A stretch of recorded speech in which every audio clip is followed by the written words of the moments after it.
Stéphane va se faire engueuler par sa mère. Stéphane, tu vas trier tes vieux vêtements et les mettre à la benne. On n'a plus de place et ça fera des heureux. Stéphane ronchonne, mais s'exécute et décide de jeter ses vieilles chemises. 6 mois plus tard, à Dakar, Moussa se rend au marché pour faire ses courses lorsqu'il aperçoit un marchand ambulant qui exhibe la chemise de Stéphane. Elle n'est pas toute neuve, mais elle n'est pas non plus trop abîmée et son prix est attractif.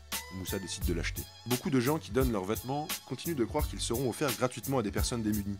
Mais seulement 5% des vêtements donnés aux associations sont redistribués aux personnes démunies. Le reste est récupéré par des fripiers privés. Une fois trié, le vêtement de seconde main devient un produit commercial.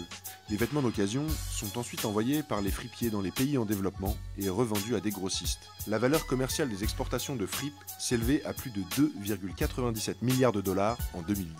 Dans certains pays du continent africain, plus de 50% du marché du prêt-à-porter revient à la fripe. En Ouganda, il atteint même 81%. Le marché du vêtement d'occasion en Afrique se développe au XXe siècle, après la Première Guerre mondiale. L'Afrique est inondée par les vieux vêtements et les surplus militaires des puissances coloniales. Une petite industrie textile africaine parvient néanmoins à résister jusque dans les années 80, mais suite aux politiques d'ajustement structurel ordonnées par le FMI dans les années 90 et l'ampleur prise par le libre-échange à l'échelle mondiale, l'industrie textile africaine ne parvient plus à produire des vêtements bon marché, et la reprise des articles usagés se généralise sur tout le continent. Aujourd'hui, selon certaines estimations, près de 400 000 tonnes de vêtements usagés débarquent chaque année dans les ports africains. Beaucoup d'emplois se sont donc créés grâce à la fripe. Le problème, c'est que ces petits boulots ne permettent que rarement de sortir de l'économie de survie.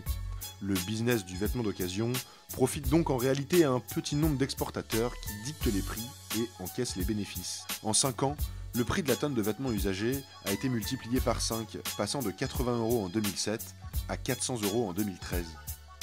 Si certains prédisent la disparition de la fripe à cause du prêt-à-porter chinois à bas coût importé directement en Afrique, le vêtement d'occasion continue d'être attractif, car il permet d'accéder en différé à la mode internationale et à des vêtements de qualité supérieure. Mais la fripe entretient aussi des frustrations, car elle renvoie à la dépendance vis-à-vis de l'Occident. Moussa ne pourra évidemment jamais se payer la nouvelle chemise que Stéphane vient de s'offrir.